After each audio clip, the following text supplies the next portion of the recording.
Nós, hoje à tarde, vamos conversar sobre Dr. Bezerra de Menezes. No dia 29 de agosto de 1831, nascia numa cidadezinha do interior do Ceará, ele, Adolfo Bezerra de Menezes Cavalcante. Então, no mês de agosto, encerrando no dia 30, no dia 29, que é a data do seu nascimento, de comemoração do seu nascimento, nós costumamos falar sobre a figura de Bezerra de Menezes, quem foi e quem é ainda para nós. Provavelmente, os mais velhos já ouviram falar muito de Bezerra, mas alguns que, por alguma razão, adentraram a doutrina espírita um pouco mais tarde, ou há pouco tempo, talvez não saibam realmente quem foi e quem é este ser tão iluminado que é tão falado por todos aqueles que conheceram todas as suas virtudes. Por quê? Porque Bezerra de Menezes, ele foi um dedicado à fé cristã. No século III, se eu não estou enganada, depois de Cristo, em uma de suas encarnações, ele chegou a ser sacrificado junto a outros cristãos da época, justamente porque não queriam deixar de honrar a Deus como único Pai e a Jesus como nosso guia e mestre. E por isso, ainda naquele período, século III depois de Cristo, muitos cristãos eram sacrificados.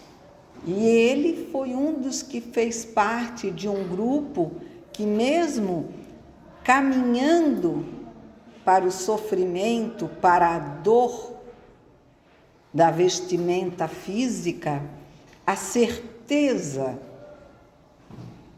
a convicção de que Cristo realmente foi para eles o chamado Messias prometido, foi aquele que os ensinou a amar ao próximo como a si mesmo e a Deus sobre todas as coisas. Com essa certeza no coração de que defendiam realmente o amor e a bondade, o respeito, a caridade, eles caminharam para a morte cantando hinos cristãos e deixando todos aqueles que assistiam a esse evento como se fosse uma peça teatral, perplexos, porque não entendiam como aqueles cristãos que estavam ali indo para o sacrifício conseguiam manter tanta luz, tanta paz, tanta alegria em estar prestes a morrer. Mas por quê? Porque eles tinham dentro de si a certeza de que eles estavam caminhando para o encontro com Cristo, que ali ficaria a vestimenta carnal, pois que nada mais iria significar, mas que eles, como espíritos que têm a vida eterna, como todos nós somos, partiriam para as muitas moradas do nosso Pai. Bezerra, então, foi um destes cristãos que, nesse século III, se entregou, né, ao martírio pelo cristianismo. Por aí a gente já pode tirar uma certa noção de tão grandiosa era a sua fé, a sua crença, a sua dedicação aos ensinamentos do Mestre Jesus. E assim foi que, por volta, né, então, do século XIX, contemporâneo mais ou menos de Allan Kardec, ele reencarna novamente aí no Brasil, aonde ele vem com a missão de auxiliar aos cristãos do século XIX a crença também no nosso Pai e no nosso Mestre Jesus. Ele abraça o Brasil como se fosse pai dessa pátria, acolhendo e cuidando, e vem com esse propósito. E aí, a exemplo de Kardec, ele também, só lá para os seus 50 anos, é que ele descobre o Espiritismo e, como médico, filósofo, um grande estudioso, ele então recebe, certa vez, de um amigo que foi um tradutor O Livro dos Espíritos, deu a ele esse livro para que ele lesse. Mas Bezerra era um católico, não tão devotado, porque ele sempre teve algumas dúvidas, né, em relação aos contrassensos e aos dogmas da Igreja Católica. Ele sempre questionou muitas coisas, mas, ainda assim, como religião praticamente obrigatória no Brasil daqueles tempos, ele nasceu nesse berço cristão e foi educado na religião católica. E aí ele até ficou pensando, né, com ele mesmo, será que eu devo ler esse livro? Ele questionou, né, porque naquele tempo, meus irmãos, o espiritismo era considerado uma coisa anormal, era um pecado, era coisa do demônio, né? Como se Dêmon não tivesse sido um dos anjos do Senhor, mas enfim, eles repudiavam a doutrina espírita, coisa que a gente até nem precisa ir muito longe, né?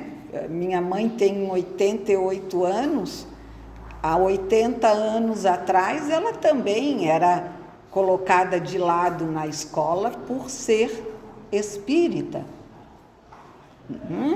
Então, durante muitos anos, e talvez ainda em determinadas regiões do nosso país, em determinadas comunidades, o espiritismo ainda sofra o preconceito. E imaginem, para Bezerra de Menezes, filho de pais católicos, por sorte, muito cristãos, eles se dedicavam a essa mesma linha de vivência, de amar ao próximo como a si mesmo. O pai dele, que era um homem da sociedade, né, com bens, viviam uma vida tranquila, abastada para aquele tempo, também acabou a sua vida praticamente pobre, porque doava tudo que tinha para auxiliar aqueles que a ele chegassem pedindo por qualquer coisa que necessitassem. E Bezerra, então, recebendo esse livro do doutor Carlos Travassos, né, como eu já falei, que foi um dos tradutores para o vernáculo, de O Livro dos Espíritos, pressentia, né, que alguma coisa o chamava para ler. E aí ele ficou pensando que ele levava 1 hora, mais ou menos, para sair da onde ele estava até sua casa, da onde ele trabalhava até sua casa, e vice-versa. E o livro estava ali no seu colo, então, por que não ler? Como filosofia, ele poderia estudar, já que ele era um filósofo, e Deus provavelmente não iria ficar bravo com ele, né? E a igreja não iria excomungá-lo, porque ele estava fazendo uma pesquisa filosófica, já que ele mesmo era um estudioso de várias outras filosofias da época. E aí ele começou a ler, e ele teve a grata satisfação de perceber que tudo que ele lia ali não parecia ser novidade alguma para ele. Era como se aquilo ele já soubesse desde criança, como se ele já ouvisse sobre aquilo. E é claro, né, meus irmãos, que nós sabemos que, já sendo ele, então, no século XIX, um espírito muito elevado, vindo das estâncias elevadas para trabalhar aqui no nosso plano, com certeza ele já tinha todo esse conhecimento, ora esquecido pela vestimenta carnal, mas aquilo estava contido nele. E por isso, ao ler o Livro dos Espíritos, ele não achou nada de anormal. Para ele tudo tinha uma certeza, uma clareza, né, muito real e correta. Mas ainda assim, como bom estudioso, ele foi apresentado a esse livro em 1875 e só se proclamou espírita em 1886. Ele levou 11 anos aprendendo, estudando, compreendendo a doutrina, a qual, então, neste ano de 1816, aos dias 16 de agosto, ontem, ele se proclamava publicamente como espírita, diante de um público de mais de 2.000 pessoas que se escandalizaram, né? A sociedade da época ficou abismadíssima, porque o doutor, ele havia sido um capitão do exército, tenente, capitão cirurgião do exército, né? E era um escândalo, um homem desse tão culto, um vereador, um prefeito, um deputado como ele, se declarar publicamente espírita. Então, ele enfrentou o quê? Insultos, críticas mordazes e o desprezo das altas personalidades do seu tempo. Porém, sempre permaneceu calmo, sereno e respeitoso. Só aqui eu poderia parar a nossa conversa dessa tarde para dizer: temos que correr atrás do nosso prejuízo. E qual é o nosso prejuízo? Ainda não conseguirmos, diante das dificuldades que enfrentamos, cada um de nós, a sua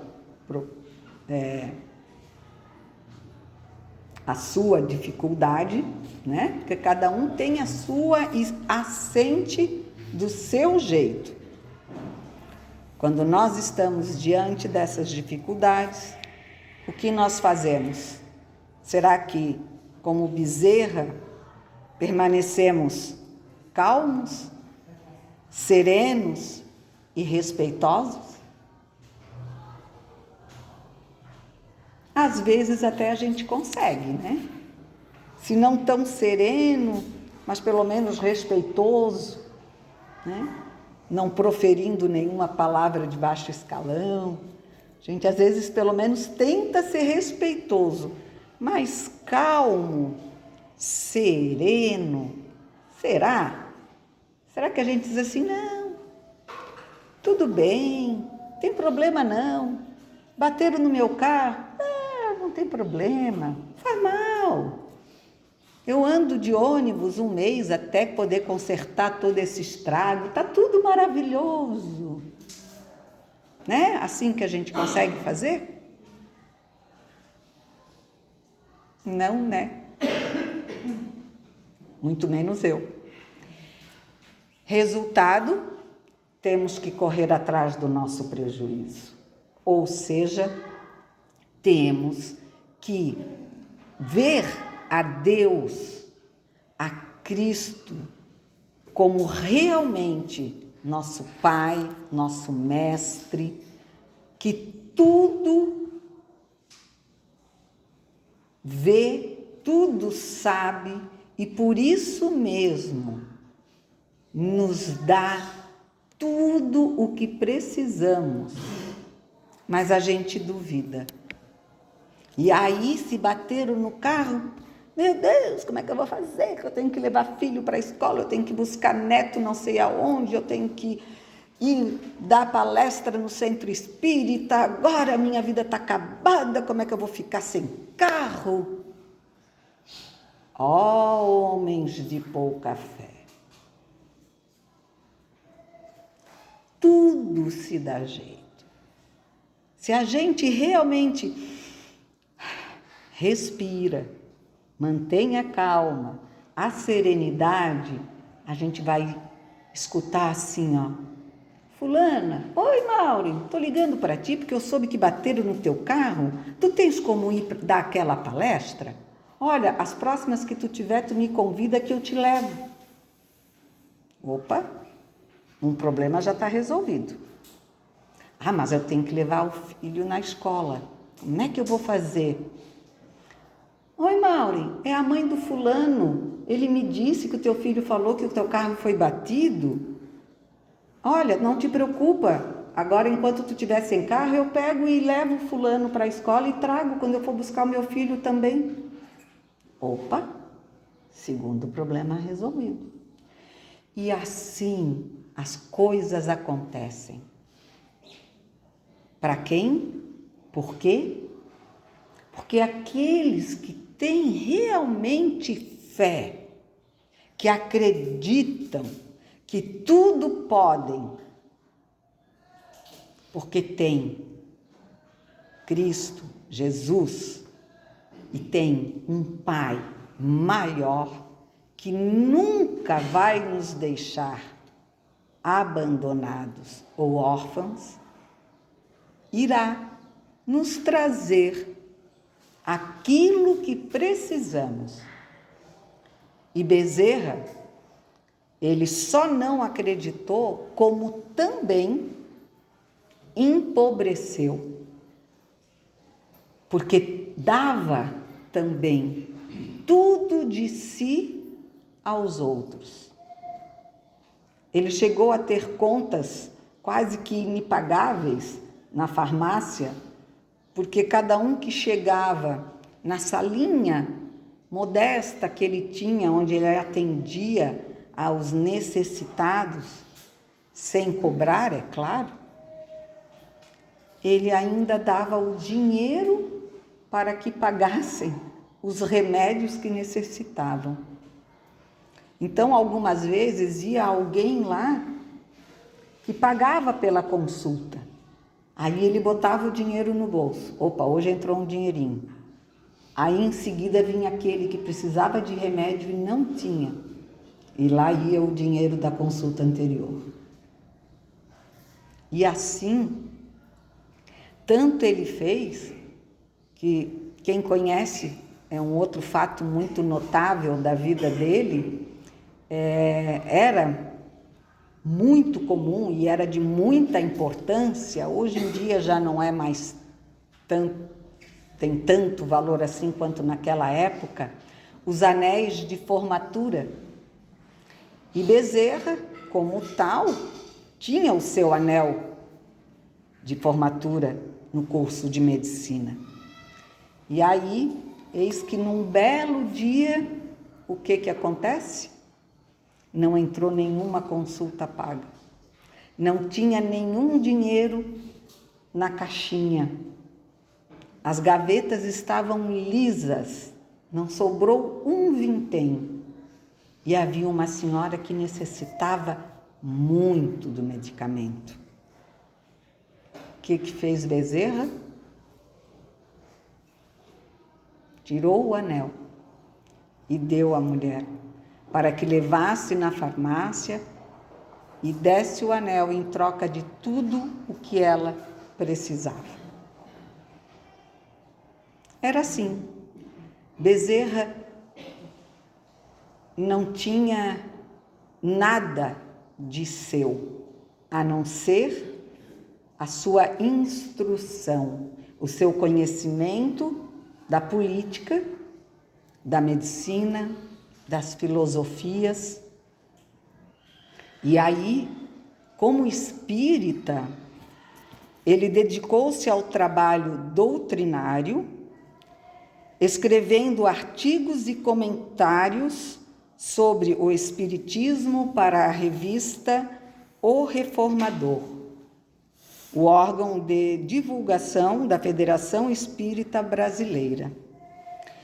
No jornal O País, que era um jornal do Rio de Janeiro, ele publicou em coluna especial todos os domingos, durante 6 anos, seus estudos filosóficos, que eram lidos com atenção por adeptos e simpatizantes da doutrina espírita.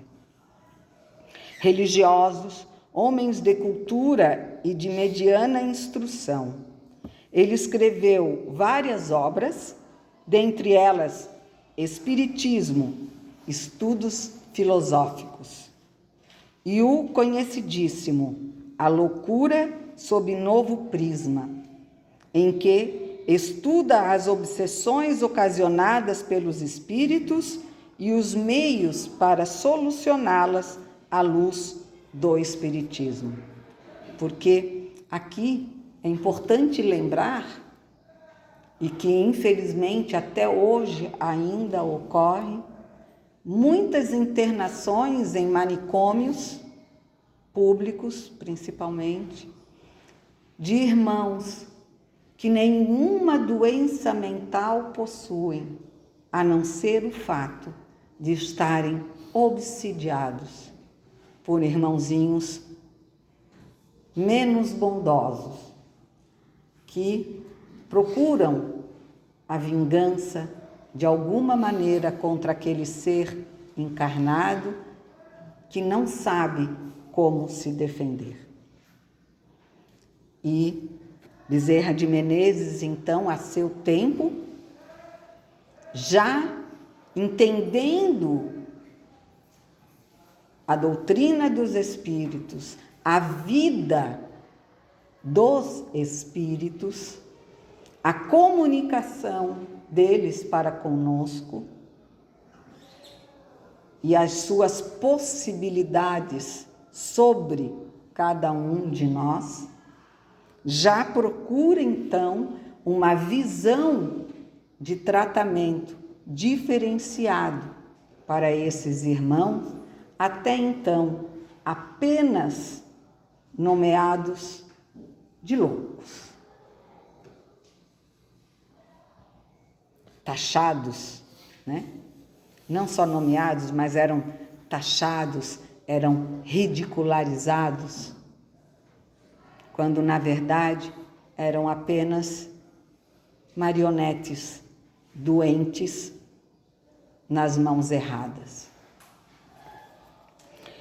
Ele considerava a unificação espírita no Brasil algo de muita importância, o que ele fez durante anos como presidente, vice-presidente da Federação Espírita e prestando um serviço tão fabuloso à frente da presidência da Federação Espírita Brasileira, que ele é, então, colocado na sua presidência em 1895 por muita insistência dos amigos, né, de federação, aonde ele permaneceu até a sua desencarnação em 1900. Porque ele tinha a força do amor sobre todos. Ele era firme, convicto e amoroso. E ainda assim, com tudo isso, não tirava de si qualquer minuto que lhe fosse chamado para cuidar de algum necessitado. E, como conhecedor da força do Pai, novamente afirmando toda a sua entrega ao Pai, a vontade do Pai, seja feita a vossa vontade. Ele, mesmo ao morrer pobre, sem nada, no início do século do ano de 1900, por uma congestão cerebral, ele teve que ficar de cama. Ele tinha dores, inchaços no corpo, e dali do leito ele não podia mais se levantar. Às vésperas de sua desencarnação, havia um clima de tristeza pelas ruas e morros. Os pobres e sofredores, que tantas vezes foram confortados e socorridos, estavam inconsolados e sentiam que iam perder o grande amigo, o anjo da caridade, um verdadeiro discípulo de Jesus. Seu enterro foi uma apoteose. O povo levou-lhe o corpo a pé de sua residência ao cemitério São Francisco de Xavier, no Caju. Quando fez 100 anos, no desencarne de Bezerra de Menezes, né, no ano de 2000, a sua permanência no plano espiritual foi e ainda é de auxílio aos irmãos aqui da Terra. Após adiar a sua ascensão a uma esfera mais alta, ele mantém Espera aí, gente, que agora faltou a visão aqui.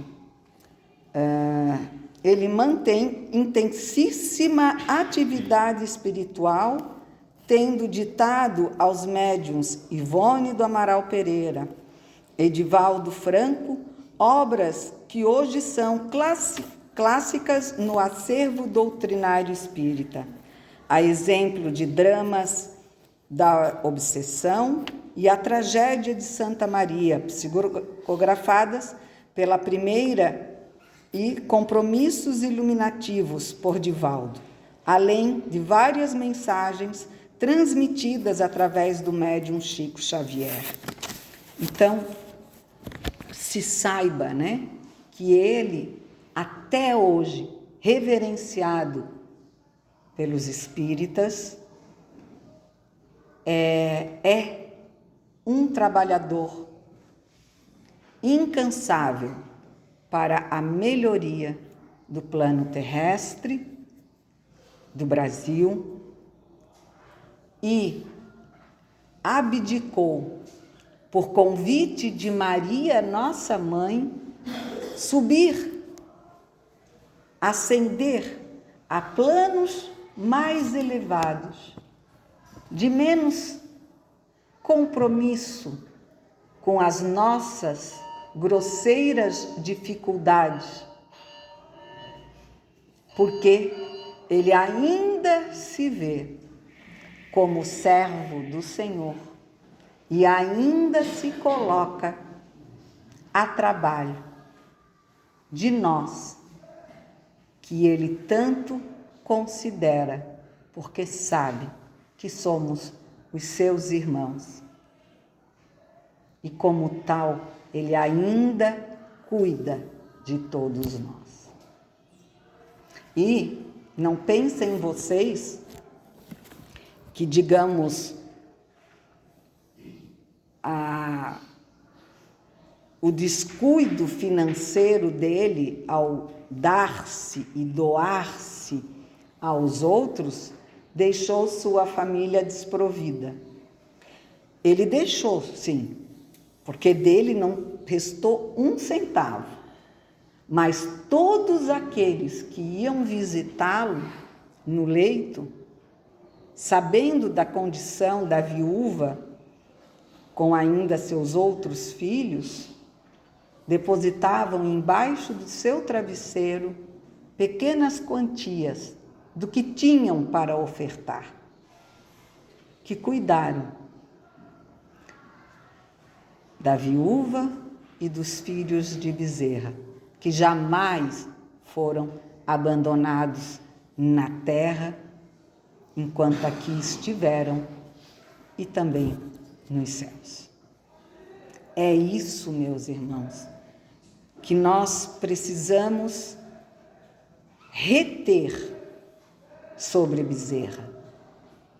Não é a glória, porque ele nunca buscou ser glorificado, ser exaltado, porque ele sempre foi e continua sendo um trabalhador, um servo de Cristo, como todos nós, apesar de que nós ainda estamos no início da nossa caminhada terrestre, e a dele já findou há muito tempo.